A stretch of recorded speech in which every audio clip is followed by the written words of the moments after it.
예레미야 43장 1절서부터 13절 말씀입니다. 예레미야가 모든 백성에게 그들의 하나님 여호와의 말씀, 곧 그들의 하나님 여호와께서 자기를 보내사 그들에게 이르신 이 모든 말씀을 말하기를 마치니, 호사야의 아들 아사랴와 가레의 아들 요하난과 모든 오만한 자가 예레미야에게 말하기를, 내가 거짓을 말하는도다. 우리 하나님 여호와께서 너희는 애굽에서 살려고 그리로 가지 말라고 너를 보내어 말하게 하지 아니하셨느니라. 이는 네리야의 아들 바룩이 너를 부축해서 우리를 대적하여 갈대아 사람의 손에 넘겨 죽이며 바벨론으로 붙잡아 가게 하려 함이라.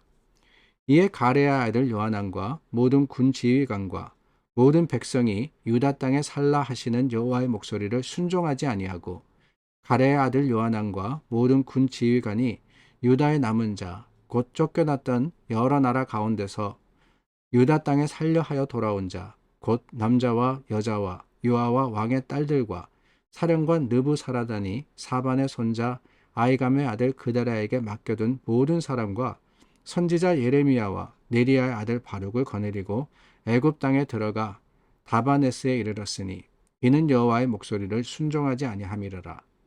다바네스에서 여호와의 말씀이 예레미야에게 임하여 이르시되, 너는 유다 사람의 눈앞에서 내 손으로 큰 돌 여러 개를 가져다가 다바네스에 있는 바로의 궁전 대문의 벽돌로 쌓은 축대의 진흙으로 감추라.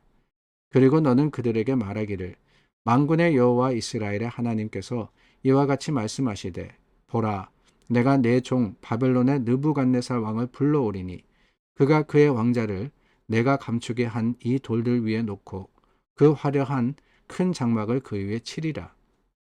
그가 와서 애굽 땅을 치고 죽일 자는 죽이고 사로잡을 자는 사로잡고 칼로 칠 자는 칼로 칠 것이라. 내가 애굽 신들의 신당들을 불지르리라. 느부갓네살이 그들을 불사르며 그들을 사로잡을 것이요, 목자가 그의 몸에 옷을 두름같이 애굽 땅을 자기 몸에 두르고 평안히 그곳을 떠날 것이며, 그가 또 애굽 땅 벳세메스의 석상들을 깨뜨리고 애굽 신들의 신당들을 불사르리라 하셨다 할지니라 하시니라. 하나님의 뜻을 찾아 구한 요하난과 그 백성들에게 주신 하나님의 말씀은 그대로 있으라라는 것이었습니다. 그들이 피할 길을 찾아서 애굽으로 내려가겠다라고 생각을 하고, 하나님께서 그것을 인정해 주시기를, 하나님께서 그것을 허락해 주시기를 바라서 예레미야에게 기도를 부탁했더랬습니다. 그런데 하나님은 그게 아니다. 비록 황폐한 땅이지만 이 땅, 그 이스라엘 땅을 지키고 있으라라고 말씀하셨죠. 오히려 바벨론이라는 나라, 이 이스라엘을 멸망시킨 그 세력입니다. 그 세력에 순종해라라고 했습니다. 그들이 하나님의 도구이기 때문에. 그런데 그 말씀을 들은 요하난과 백성들이 어떻게 하느냐. 43장 4절에 보니까 순종하지 않았다라고 했죠. 하나님의 말씀을 순종하지 않습니다. 7절 말씀에도 그렇습니다. 여호와의 목소리를 순종하지 아니하였다. 그래서 어떻게 하느냐. 떠납니다. 애굽으로 갑니다. 그래서 다바네스라는 곳에 정착을 하게 됩니다. 여러분, 우리가 지금 계속해서 예레미야 39장에서부터 말씀을 나누고 있는데, 남유다가 멸망한 후에 그 혼란스러운 상황 속에서 여러 사람들이 세워졌다, 또 무너졌다, 또 이런 일을 했다, 저런 일을 했다라는 그 상황을 보게 됩니다. 어떤 사람들은 나라를 위해서 수고했죠. 이게 우리가 가야 할 길이다. 아니다. 우리 민족은 독립해야 된다.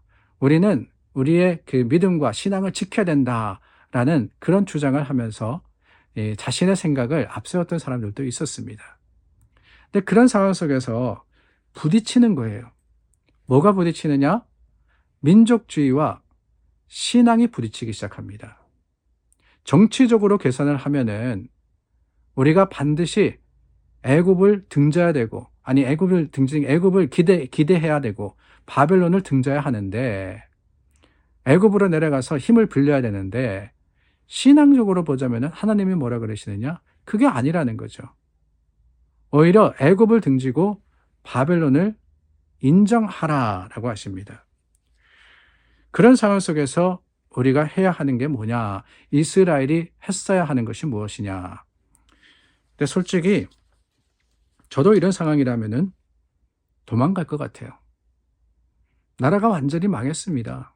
사람들이 다 흩어졌습니다. 먹을 것도 없습니다. 궁핍합니다. 그런 상황 속에서 그나마 이 신랄 같은 희망이 있는데 그게 뭐냐? 애굽으로 내려가면은 먹고는 살 것 같다라는 거예요. 애굽 땅에 가서 그 애굽을 기대하면은 그래도 생명은 유지할 수 있을 것 같습니다. 하나님이 있으라라고 하셨는데 하나님의 말씀이 그것인 줄을 내가 들었는데 하나님의 계획과 뜻도 압니다. 이미 많은 선지자들을 통해서 하나님께서 선포하셨고 하나님이 명령하시지 않으셨습니까? 그러니까 뭘 해야 하는지 이스라엘이 몰랐던 게 아니에요. 요하난과 백성들이 예레미야에게 또 들었습니다. 뭐라고요? 있으라고. 내 뜻은 이거니까 너희들 그 자리에 그냥 머물러 있으라. 애굽으로 내려가지 마라. 내려가면 죽는다까지 하나님은 말씀하셨습니다. 그런데 그럼에도 불구하고 순종하는 게 참 어렵더라는 거예요. 여러분, 그게 솔직한 고백 아닙니까? 우리가 하나님의 뜻을 모릅니까? 모태신앙인으로서 제가 50년 넘게 신앙생활을 했는데 하나님의 말씀이 무엇인지, 하나님의 뜻이 어떤 것인지 모르겠어요? 알죠. 압니다. 사랑하라 그러셨고 그 사랑하는데 어떻게 하라고요? 좋은 사람만 사랑하라는 게 아니라 원수까지도 사랑하라고 하셨습니다. 누가 내 뺨을 후려치면은 다른 쪽도 대라 그러셨습니다. 가난하고 어려운 사람들을 도우라 그랬습니다. 그런데 잘 되지 않는 거예요. 변명합니다. 타협합니다. 하나님, 제가 하나님의 사랑을 최선을 다해가지고 많은 사람들에게 전하겠습니다. 사랑하겠습니다. 단, 저 사람은 못하겠습니다.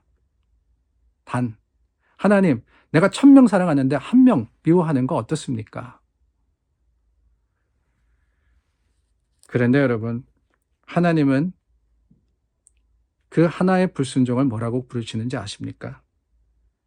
4절 말씀해 보니까 2절 말씀입니다. 죄송합니다. 2절 말씀해 보니까 오만한 자가라고 했습니다. 오만하다.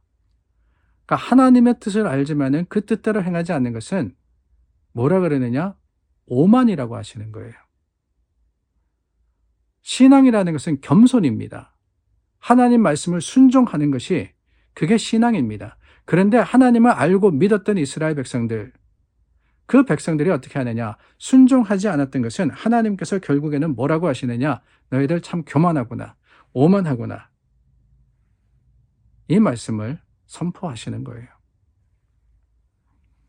1절 말씀해 보니까 예레미야가 그들에게 이 모든 말씀을 말하기를 마쳤다 그랬죠. 하나님의 말씀을 다 전했다라는 의미를 가지고 있습니다. 그런데 여러분, 거기에는 뭐냐? 가감 없는 하나님의 명령이 있다라는 의미가 담겨져 있습니다. 다르게 표현하면은 요한왕과 백성들이 받아들이기 힘들지만 하나도 빼놓지 말고 다 모두 순종하라라고 하는 하나님의 명령이 거기 있다라는 거예요. 여러분, 믿음이라는 것은 바로 거기에서 능력을 발휘하는 겁니다. 99를 내가 내 뜻대로, 내가 원하는 대로 내 바람에 맞기 때문에 다 순종하지만 하나님, 요거 하나는 못합니다. 그게 아니라 믿음이라는 건 뭐냐? 하나님, 이거 하나 너무 힘듭니다. 너무 어렵습니다. 그러나 하나님 말씀이기 때문에 내가 그대로 하겠습니다. 이게 바로 믿음이고 이게 바로 신앙인 거예요. 여러분, 여러분에게 그 걸림돌이 되는 마지막 하나는 무엇입니까?